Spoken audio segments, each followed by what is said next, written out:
అదే RTV app వార్తల్ని క్షణాల్లో చదివే అవకాశం ఉంటుంది. ఒక న్యూస్ పేపర్, ఒక టెలివిజన్ ఛానల్ మీ చేతుల్లో ఎప్పుడూ ఉంటాయి. ఈరోజు నిరుద్యోగ JAC, Telangana private lecturer association, Telangana lecturers forum ఆధ్వర్యంలో ఆర్ఐఓ ఆఫీస్, డిఐఓ ఆఫీస్ ముందు నల్గొండలో వినతి పత్రం సమర్పించి ధర్నా నిర్వహించడం జరిగింది. గత 2 రోజులుగా ప్రైవేట్ అధ్యాపకులు ప్రాక్టికల్స్ ఎగ్జామినర్స్ పరిశీలకునిగా డ్యూటీ గత 10-20 సంవత్సరాల నుంచి బోర్డు ఏర్పడటం నుంచి ప్రైవేట్ అధ్యాపకులు గుర్తించి ప్రాక్టికల్స్లో డ్యూటీ కేటాయించడం జరుగుతుంది. ఈ సంవత్సరం 2024-25 బ్యాచ్ సంబంధించినటువంటి వారిలో ప్రైవేట్ అధ్యాపకుల్ని దాదాపు వేలాది మంది, అంటే దాదాపు ఉన్నటువంటి 270 ప్రైవేట్ కళాశాలలో దాదాపు ఒక 10,000 కంటే ఎక్కువ మంది పనిచేస్తున్నారు. పేపర్ వాల్యుయేషన్ మేమే చేస్తున్నాం. అదేవిధంగా ఎగ్జామినర్తో పాటు ఏ విధంగా వార్షిక ఎగ్జామ్స్లో కూడా ఇన్విజిలేటర్ డ్యూటీ కూడా మేమే నిర్వహించి ఎంతో కృషి చేసినటువంటి ప్రైవేట్ అధ్యాపకులకు ఈరోజు కాంగ్రెస్ ప్రభుత్వమా మిగతా బోర్డు లోపమా తెలియదు, కానీ మొత్తానికి మొండి చేయి చూపెట్టారు. ఎందుకంటే విద్య బోధించేటువంటి వాడు ప్రభుత్వమైనా ప్రైవేట్ పరంగా అయినా అందరూ సమానలే. ఎందుకంటే ఇక్కడ ఉపాధ్యాయులు అనేవారు సీనియారిటీ ప్రకారం కేటాయించి ప్రాక్టికల్స్ పరిశీలకులుగా డ్యూటీ వేస్తారు. ఇక్కడ ఎక్కడ లోపం జరిగిందో అర్థం కాని పరిస్థితి. ఈసారి మాత్రం ప్రైవేట్ అధ్యాపకులు ఏ ఒక్కరు కూడా 10-20 సంవత్సరాల అనుభవం ఉన్నప్పటికీ కూడా ఎంతోమంది విద్యార్థులకు విద్యను బోధించి ఇంజనీర్లుగా, డాక్టర్లుగా, అదేవిధంగా సీఏలుగా తయారు చేసినటువంటి ఎంతోమంది ప్రైవేట్ అధ్యాపకులు ఈరోజు state first rank, state second rank సాధిస్తున్నారు.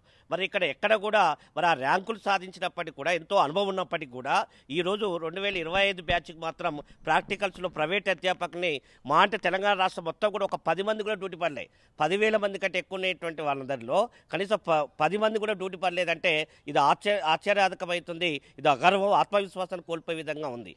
ఎందుకంటే ప్రభుత్వ ఉద్యోగులు, ప్రభుత్వ లెక్చరర్స్కి మాత్రం కంటిన్యూగా 3 స్పెల్స్, ఇంతకుముందు 3 బ్యాచెస్కి ఒక స్పెల్ ఉండే, 4 రోజులు కేటాయించి కంటిన్యూగా 12 రోజులు ప్రభుత్వ అధ్యాపకులకి డ్యూటీ కేటాయించడం వల్ల ప్రభుత్వ విద్య ఏ విధంగా కొనసాగుతుందో ఒకసారి ఆలోచన చేయాలి. ఎందుకంటే అందరూ కూడా డిఓలుగా డ్యూటీకి వెళ్ళిపోతారు, ఇన్విజిలేటరు కాలేజీలో పిల్లల్ని సబ్జెక్టు సంబంధించినటువంటి వారు లేకపోతే వాళ్ళ ప్రాక్టికల్స్ అవుతుంటే ఏ విధంగా వాటికి సంబంధించిన సామాగ్రిని అందించడం, పిల్లలకి ధైర్యం చెప్పేవాళ్ళు ప్రభుత్వ సంబంధించినటువంటి విద్యార్థుల్ని పట్టించుకోకపోవడమే దీనికి నిదర్శనం అవుతుంది. ప్రైవేటు మాత్రం అందరి డ్యూటీ యాజమాన్యమా, లేకపోతే యాజమాన్యం డిఓ కమక్కైర్రా, లేకపోతే ఇక్కడ బోర్డు అధికారులతో కార్పొరేట్ కళాశాల కమక్కైర్రా, మొత్తానికి ప్రైవేటు అధ్యాపకుల్ని డ్యూటీ లేకుండా చేయడం చాలా అగౌరవమైనటువంటి పరిస్థితి. ఇప్పటికైనా పునరాలోచించాలి కాంగ్రెస్ ప్రభుత్వం. ఎందుకంటే కాంగ్రెస్ తెలంగాణ ఉద్యమంలో ప్రైవేట్ అధ్యాపకులు విద్యార్థులు చైతన్యపరిచి ఉద్యమంలో భూమిక పాత్ర పోషించినటువంటి అధ్యాపకులకు మాత్రం మొండి చేయి చూపడం చాలా అగౌరవం. ఇప్పటికైనా పునరాలోచన చేయాలి. మున్సిపల్ ఏం లేదు, సెకండ్ స్పెల్ ఉంది, థర్డ్ స్పెల్ ఉంది.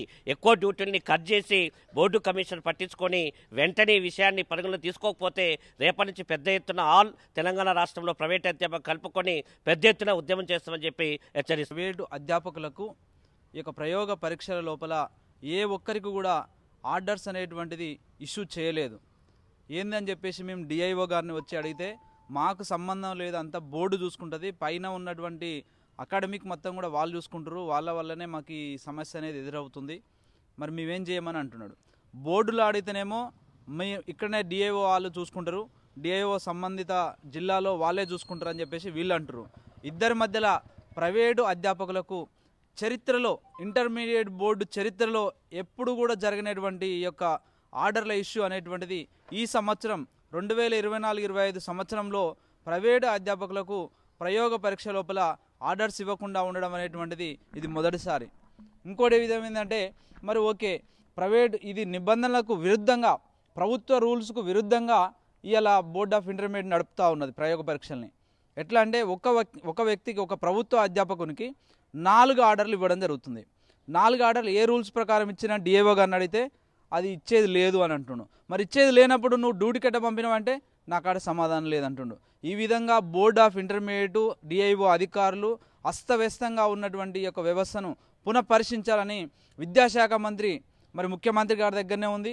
ముఖ్యమంత్రి గారు ఈ బోర్డ్ ఆఫ్ ఇంటర్మీడియట్లో ఏం జరుగుతుంది అసలు, ఎందుకు ఎన్నడూ జరిగినటువంటి యొక్క ఇష్యూస్ అనేటువంటివి ఇప్పుడే ఎందుకు జరుగుతున్నాయి, అందులో ఏం జరుగుతుంది అనేటువంటిది ఒకసారి సమీక్షించాలని చెప్పేసి ముఖ్యమంత్రి గారు కూడా ఈ సందర్భంగా తెలియజేస్తా ఉన్నా. అంతేకాకుండా ప్రైవేటు అధ్యాపకులు కూడా ఒక నిర్ణయానికి వచ్చారు. మరి ప్రభుత్వ లెక్చరర్సే ఓన్లీ ప్రాక్టికల్ పరీక్షలు నిర్వహిస్తారు, ప్రభుత్వ అధ్యాపకులే ఈ యొక్క డ్యూటీలు చేస్తారు. మరి రేపు జరగబోయేటువంటి పేపర్ వాల్యుయేషన్ కూడా ప్రభుత్వ అధ్యాపకులే దిద్దాలి. మరి ఎన్ని రోజులు పడుతుంది ఏందనేటువంటిది ప్రభుత్వం ఆలోచించుకోవాలి. ప్రైవేటు అధ్యాపకులందరూ కూడా ముక్త కంఠంతో ఈసారి మేము ఖచ్చితంగా పేపర్ వాల్యుయేషన్ను పెన్ డౌన్ చేస్తున్నామని చెప్పేసి రాష్ట్ర వ్యాప్తంగా చెప్పడం జరిగింది. ఖచ్చితంగా అది చేసి తీరుతాం. ఎందుకంటే మేము మాకు ప్రయోగ పరీక్షలు అవకాశం కల్పించినప్పుడు, మీరే అంత అత్యుత్తమంగా బోధిస్తున్నప్పుడు మరి మేము ఎందుకు ఇక్కడ అని చెప్పేసి చాలా అధ్యాపకులందరూ కూడా ఆత్మ న్యూనత భావంతో ఆత్మ గౌరవం దెబ్బతీసే విధంగా బోర్డు వివరించింది. కాబట్టి పేపర్ వాల్యుయేషన్ని మేము బహిష్కరిస్తున్నామని రాష్ట్ర వ్యాప్తంగా ఉన్నటువంటి అధ్యాపక లోకమంతా కూడా డిమాండ్ చేస్తూ ఉంది, హెచ్చరిస్తూ ఉంది. మరి సమయం మించిపోలేదు. బోర్డ్ ఆఫ్ ఇంటర్మీడియట్ అధికారులు కూడా దీన్ని పునఃసమీక్షించి ఖచ్చితంగా ఇంకా స్పెల్స్ ఉన్నాయి. ఇది ఫస్ట్ స్పెల్లే జరుగుతుంది, సెకండ్ నుండి థర్డ్ ఉంది, ఫోర్త్ స్పెల్స్ ఉన్నాయి, 11వ తారీఖు వరకు నడుస్తూనే ఉంటాయి. కాబట్టి మీరు వెంటనే ఈ యొక్క ప్రయోగ పరీక్షలకి ప్రైవేటు వాళ్ళను కూడా ఇన్వాల్వ్ చేసి రేపు పేపర్ వాల్యుయేషన్లో కూడా వీళ్ళని భాగస్వాములు చేసుకుంటే తప్ప మీకు రిజల్ట్ వచ్చే అవకాశం లేదు. కాబట్టి ముందస్తుగా మేము చెప్తా ఉన్నాం, హెచ్చరిక జారీ చేస్తూ ఉన్నాం. ఖచ్చితంగా మేము పేపర్ వాల్యుయేషన్ మాత్రం ఖచ్చితంగా మేము దిద్దామని చెప్పేసి ఈ సందర్భంగా తెలియజేస్తా ఉన్నాం. మరిన్ని వీడియోస్ కోసం ఛానల్ ని సబ్స్క్రైబ్ చేయండి, లేటెస్ట్ అప్డేట్స్ కోసం వాట్సాప్ ఛానల్ ని ఫాలో చేయండి అండ్ లింక్ డిస్క్రిప్షన్ లో ఉంది.